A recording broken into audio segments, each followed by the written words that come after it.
5 വർഷം എന്തൊക്കെ കാട്ടിക്കൂട്ടിയാലും അവസാന 6 മാസം നമ്മളെ നോക്കിയൊന്ന് ചിരിച്ചാൽ നമ്മളെല്ലാം മറക്കും. ഇവരെന്ത് നീട്ടിത്തന്നാലും നമ്മളത് വാങ്ങും.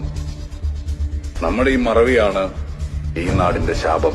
തെരഞ്ഞെടുപ്പ് പ്രഖ്യാപിച്ചാൽ ഇവർക്ക് നമ്മളോട് ഭയങ്കര സ്നേഹമാണ്. ഒരു കാരണത്തടിച്ചാൽ മറുകരണം കാണിച്ചു തരും. നമ്മളുള്ളിടത്ത് വന്ന് നമ്മളെ കാണും. വീട്ടിൽ കയറിയിറങ്ങി വോട്ട് ചോദിച്ചുകൊണ്ടേയിരിക്കും. എന്നാൽ ജയിച്ചാലോ ഇവരെ കാണാൻ ഇവരുടെ ബംഗ്ലാവിന്റെ മുൻപിൽ നമ്മൾ ക്യൂ നിൽക്കണം. വാഗ്ദാനങ്ങൾ നൽകി ജനങ്ങളെ പറ്റിച്ച ജനപ്രതിനിധികളെ ജനങ്ങൾ പിടിച്ചു നിർത്തിയാലേ നമ്മുടെ രാജ്യം ജനാധിപത്യ രാജ്യമാകും. എന്തിനാണ് നമ്മൾ ജനപ്രതിനിധികളെ കാണുമ്പോൾ കുമ്പിടുന്നത്? അവരല്ലേ നമ്മളെ കാണുമ്പോൾ കുമ്പിടേണ്ടത്? അവർക്ക് നമ്മളല്ലേ അധികാരം വാങ്ങിക്കൊടുത്തത്? ഓരോ തെരഞ്ഞെടുപ്പിനും കോടികളാണ് ചെലവഴിക്കുന്നത്. എന്തിന്? ജനങ്ങളുടെ മനസ്സിൽ ഇടം പിടിച്ച നേതാവിന്റെ നേട്ടങ്ങൾ കാണാൻ ഫ്ലെക്സ് അടിച്ചും പോസ്റ്റ് അടിച്ചും കോടികൾ. പരസ്യം. സർക്കാരിന്റെ നേട്ടങ്ങൾ ഫ്ലെക്സ് ബോർഡിലൂടെ വായിച്ചല്ല ജനങ്ങൾ മനസ്സിലാക്കേണ്ടത്. അവനവന്റെ അനുഭവത്തിലൂടെ മനസ്സിലാക്കണം.